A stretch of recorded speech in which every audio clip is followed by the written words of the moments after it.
Right. Oh, yeah. Oh, it looks so good in here. Oh, there is so much you can't see from out there. Hi, folks, and welcome back to the allotment. My God, I need a haircut, don't I? It's getting to that winter stage where I can kind of get away with it being a bit longer. But, yeah, so I ended the last video on the polytunnel door just moments ago. Mentioned that I had a phone call, and unfortunately, it was a phone call from my mum. And my dad had basically had a fall, I guess. He'd had a seizure. I've mentioned about his health problems on the channel, and last year it was really bad. He died for a little while, came back to us, thankfully, and everyone's enjoyed seeing his allotment, and I'm really hoping to do an update video on their allotment soon. But unfortunately, like I say, my dad had a fall. He had a big old whack on his head, and because of his medication, his blood thinners, it was like a scene from a horror movie. So I basically took the phone call, raced around there. Thankfully the ambulance was already there, but yeah, pretty stressful, you know, one of those things. He's all fine now. Maybe should have said that at the start. Yeah, he's all fine. Just a nasty cut basically, and you know, the usual kind of recovery from the seizure. So my dad had his fall back in, I think it was Sunday. It's Friday today. It's been a complete and utter whirlwind, to be honest. A few days sort of dealing with stuff with my dad. We didn't get home till about 3 a.m. He had his fall, right, 5 o'clock-ish on Sunday. We didn't get out of the hospital until about 3 a.m. It was just a cut, basically, and quick check over for his seizure stuff. The Tories have completely and utterly screwed our NHS, right? Like, I normally kind of stay away from politics, but on this subject, I think it's one that just 99% of people agree on. Like, the state of the NHS, because of the Tories in this country, the right-wing government that we have, super right-wing government, it's just, it's so frustrating having to deal with anything to do with the NHS, because you can just see how close it is to breaking point, right? So we're looking at a 4 or 5 hour ambulance wait outside A&E before you even get into the hospital. And then the staffing issues in the hospital, it's just enough to make your blood boil. Luckily, lovely, wonderful staff who have been just incredible throughout the whole, everything with my dad, you know. So we got home about 3 a.m, Monday, Tuesday, kind of a blur. My mum had to take my dad back in to have like some checkups and stuff, but it's largely all fine. But my point is, it's been a whirlwind. I basically have no idea what's going on. I still feel a bit dazed from it. Work has been crazy, so I've not been to the allotment for like an entire week. And I've just turned up and it's skip day. Any and every allotmenter knows what a big day skip day is. And it's about 11 o'clock now. I've managed to, because I've been working so much this week, I managed to claw a bit of time back. And, what is that? What? I thought the foxes had had one of my gloves. I had a little Transformers toy on the floor that the foxes have had. That's a bit weird. I'll put that in the skip. But yeah, it's about 11 o'clock and the skip is pretty much full, as normally happens. It fills up pretty quick. But I've basically just got this pile of rubbish on the outside of my plot. Here he is, where this is going. I've just kind of tucked it around all back here. I really do need to sort out this little frame. But look, tiny little volunteer nasturtium as well, which has grown out into the path, and quite generously the strimmers haven't trimmed it. So I've just got a few piles basically of like rubbish. So we'll get this in the skip first and then have a little look around, see if there's any terrible damage while I've been away.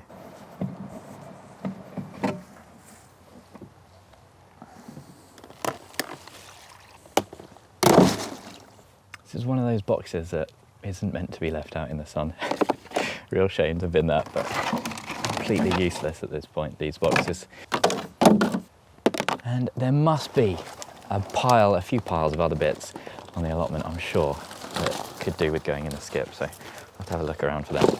This might be the smallest amount that I've ever had for the skip. Last skip day I'd just taken on the new plot and been digging up rubbish out of various places and hidden piles of crap for like a whole week. So it is quite refreshing just doing a little bit.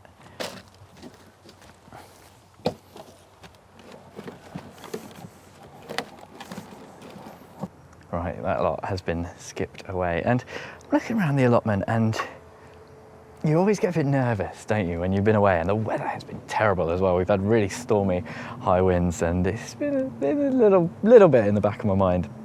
A little bit worried about what it's going to look like when I come up, but actually, it's looking okay. Well, you know, by my standards, It is a bit weird because when you've been away for a while, you start to see the the stuff that you get used to as well, and it's like, oh, I do need to sort that out, which is generally how I feel when I look at that bit over there by the shed. But give it a few more trips and I'll stop seeing it again, and it'll be fine. It will become a one-day job again. But the beds are looking okay. I think did I recently show you the leeks and the autumn leeks? I think I did in the last video, so there's definitely a few there to take home today. They're starting to look a little bit weird. Lots and lots of germination of the green manure though. I think, anyway, it's kind of hard to see sometimes if it's manure or weeds. That is one of the slight issues with green manure. This one, I'm fairly sure, is the daikon radish. So what I'm not seeing is many of the beans and the legumes. I can't see those that have started, but I'll continue to kind of look for it. It's only been about a week, so we've had some mixed weather, but we'll see. We'll see what starts to come up. I'm really hoping. Yes, this is what I want to start to see. That looks like one of the legumes, and this, the field beans I sowed, and this one looks like it might be one of the vetches, which is really, really cool. So hoping that that continues. I did just lay a little anti-digging bit of mesh that I found on there to keep anything off if it does start. But I'll have to take that off soon because otherwise things will start to get tangled in it, all the little seedlings. But generally, could be a lot worse, you know. The thing that I am a little bit worried about is everything in here, because I've not watered this in a long time and it doesn't actually look too bad. I'm really surprised. Let's have a little look. Oh, that's not too bad actually. A little while ago I kind of shut this up properly when the temperatures were forecast for kind of 4 degrees overnight. I shut the louver vent in the corner there, but it does still have the auto vent, which is clearly just been enough because, well, let's have a little look at the thermometer. What we got today? It's been really nice and sunny, and we've got a nice, relatively cool 21. The low there is 3.5. As you can see, hasn't really set back the peppers too much. I'm seeing a lot of ripe peppers, and I think we might have a little chili harvest on our hands today. I've still been waiting for the proper major harvest to start coming in. Oh, I can just feel the heat coming out of the greenhouse. And I say this every year, but there are 2 times of year where I really feel like growing undercover comes into its own. It's this kind of end of September, October, November, when you can still have this almost tropical heat in here, you know, the humidity and the heat, and feeling this as it's starting to get cold and miserable outside. Oh, can't put a price on it. Can't put a price on it. So I'm so excited. I can't wait to start feeling that with the tunnel as well. The other time, it's that kind of late February and March where it just starts heating up and you get the proper feeling of it in the greenhouse. Oh, there is nothing quite like it. Let's check the other greenhouse and the tomatoes, because I'm quite worried about those as well. There's been a few signs of blight and kind of dieback. You know, at first glance, once again, it doesn't look too awful. I've got right in front of the door this sun gold full of green fruit. Still going. It's still going. We've got the cucumbers. I actually cut those at the stem ages ago, and they've just been kind of dying back and doing their thing. But they just look so weird. They all went really misshapen. You can see a few on the floor there. And as I look inside, oh, that chili definitely needs the water. Not many fruit on it. But, oh no. Oh no. I was just really excited to see these black strawberries coming along, and something, I don't know, that's got to be, oh God, that's gross. Oh no. Oh, I think that might be kind of rats or something. That's some substantial damage. I don't think that's just slugs. I can't see any droppings though, which you'd normally see with rodents. That's not great. That's a real shame, but there's still so much fruit. Oh, the fruit flies as well. But, you know, it's October. It's coming to the end of October. Look at that, a little truss. That's all good. I'll give that a really good wash just in case there are rodents in here. And any tips in the comments, please let me know. But those black strawberry are incredible. The black moon, I'll spin you around. There's a few here, still ripening, but days like today where you get a bit of sun and it warms up in here, just perfect. And look at this, the sun gold. Just absolutely crazy that that's still sitting out. Loads of flowers, and still trying to do its thing at the end of the season. This Dorset Naga, a little bit of a failure, but there's lessons learned in this attempt at a monster chili. There's still a few on there. It does not look healthy though. That's pretty much done now. I'll take those fruit off. and that's pretty much done. A little while ago, I wasn't filming, but I managed to get a couple more orange accordion tomatoes off here, and they were gigantic. A couple of big chunky ones. It's just so nice, even in October, still taking harvests from the greenhouse. I have been just so lucky with a lack of blight, and it does feel kind of, it doesn't smell great in there, you know, there's a lot of like decay starting to set in, and with everything shut up, it's still got the automatic lever and the vent. It doesn't feel like there's much ventilation in there, so I'm really shocked that the plants still look as healthy as they do. But I'm going to spend a bit of time now having a harvest. Oh, it's nice. I wasn't really expecting this today, so let's have a go. Fortunately as well, all of the little tomato side shoots looking pretty healthy. They might, there's a little bit of slug damage, and they're feeling a little bit heavy. I think they might have had some rain through the roof as the vent was open, but they're looking good. I'll probably need to take a few more of those when I get a chance, but I've just found a load of little plastic baggies in the shed, which I was using last year to do a pepper experiment. I had loads of biostimulants. It wasn't last year actually, it was the year before. But these are really great for pepper harvest and separating them so you don't get all the peppers that look the same confused and end up blowing your face off by eating the wrong pepper. I can't wait to reorganise this greenhouse next year as well, because getting in here to harvest is like, it's going through the jungle, you're getting slapped in the face. I feel like the allotment is quite good for my kind of mobility and flexibility, having to get into all these weird positions. Oh God, okay, that's not great. I've left a little bit of spare glass right next to the path, which is very sensible, very clever, and maybe not the best place for it. Right. Oh, yeah. Oh, it looks so good in here. Oh, there is so much you can't see from out there. I was going to just start harvesting, but I'm going to have to show you. I'm going to have to show you this. Look at the colour. Look at the colours. It's so red. Look at all this. Oh, it looks so good in here. It looks so good in here, folks. This is what it's all about. You know, when you get in there and you see this, look at the sugar rush. There are so many. This is the good stuff. And these are the auto pots, which have just blown me away. You know, I've spoken about these a lot, but they really have blown me away. I'm definitely going to be expanding this. Look at the stem on that pepper. That is just brilliant.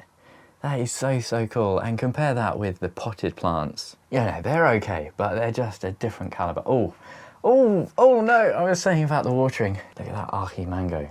That is not looking too healthy, but generally speaking, the rest aren't too bad. But right, I'm gonna spend some time harvesting in here with a big fat smile on my face. One thing I did want to mention as well, quick message for the patrons, I haven't forgot about the seeds. I did say that I'd be sending out a few seed packets, maybe some chilies or maybe some tomatoes. Do let me know your preference on Patreon. I haven't forgotten. I haven't done it yet, but there's still quite a lot to do in here in terms of harvesting and getting all that ready before I even buy all the stuff to post out and that kind of thing. So I haven't forgotten about it.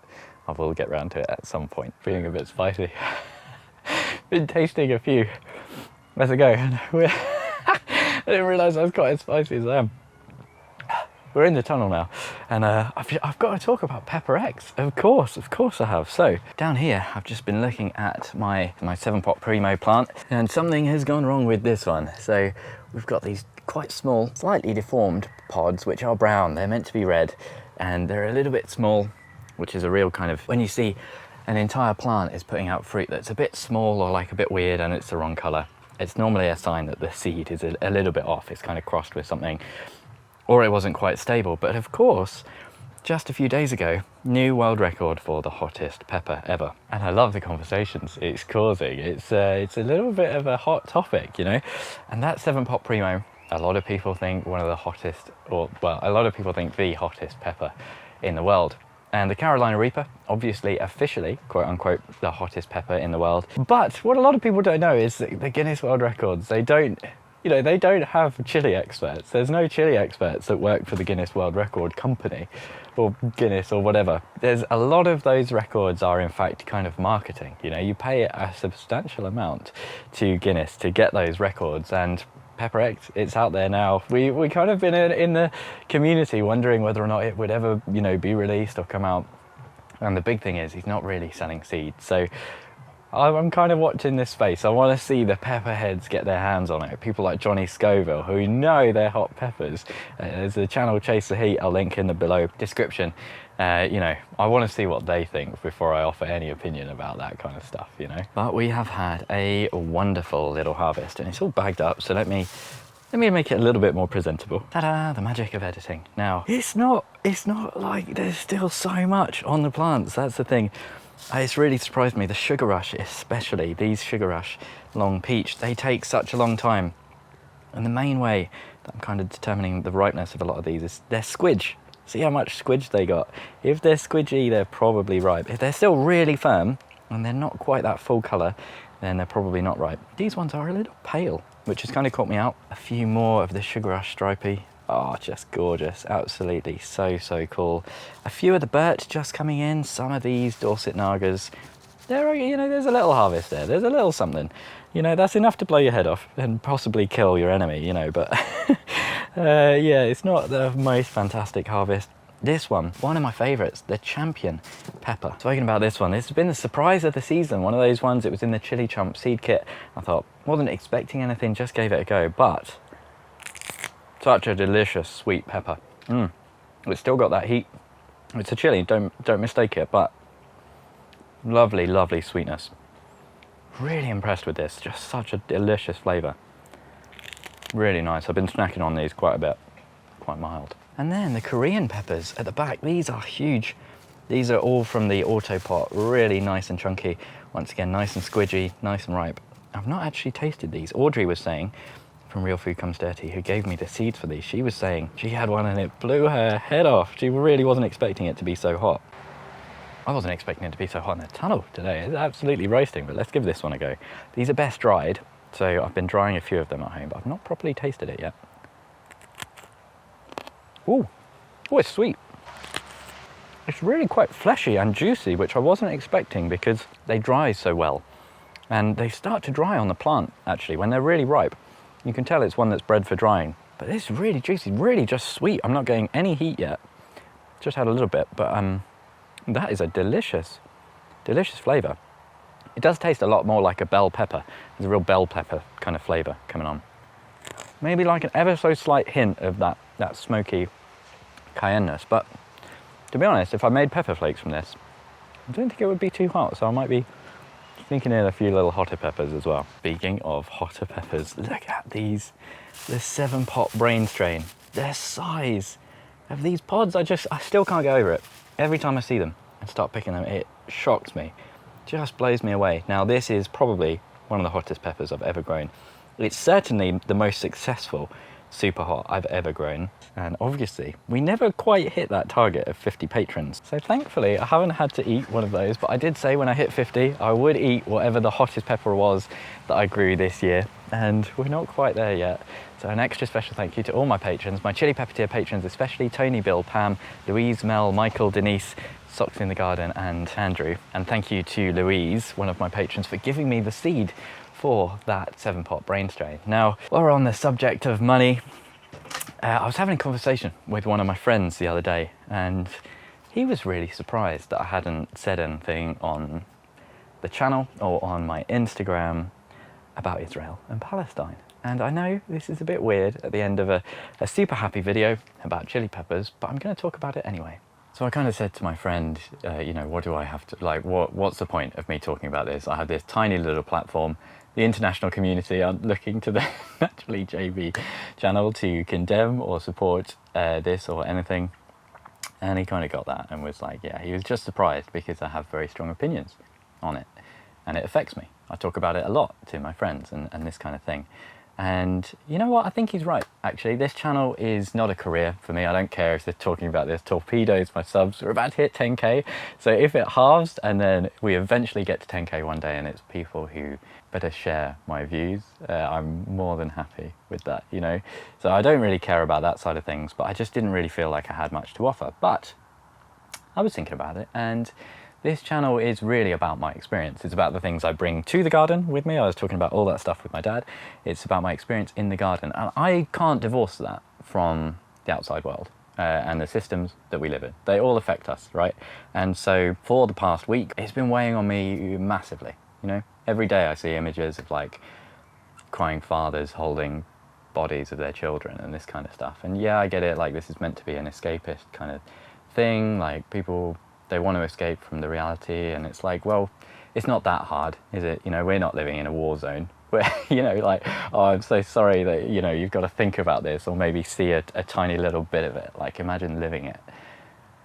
So, I don't know. I feel like it's weird. It's one of those weird things where if I don't talk about it, I'm kind of lying to myself and not really showing my full experience. So I was reading I saw a thing on Instagram very recently about, it's something I've been thinking about today as I was harvesting my chilies. A farmer who was evicted from his land on the West Bank by Israeli settlers, telling this story, talking about their little rooftop garden in the Gaza Strip, you know, going from having that connection with the land, having a farm where you grow lots of produce to feed your family, you're self-sufficient, and then you get taken, that land gets taken from you, you have no recourse to it, and you have to go and live in Gaza. And you still, even in the Gaza Strip, you still try and teach your kids those lessons that can come with gardening, you know, with a little paltry rooftop garden.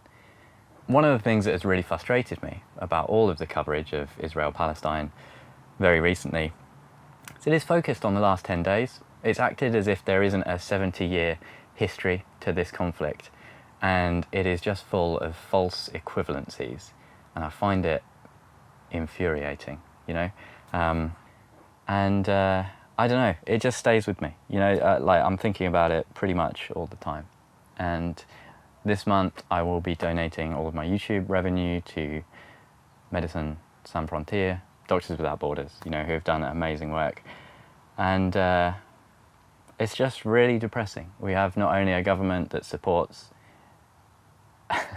what can only be described as genocide, and we have an opposition who also support it. You know, what the hell can we do in this country? Not a lot, but we can at least speak about it. We can be another voice for Palestinian freedom, and we can donate a little bit of money if we got it. Thanks for listening.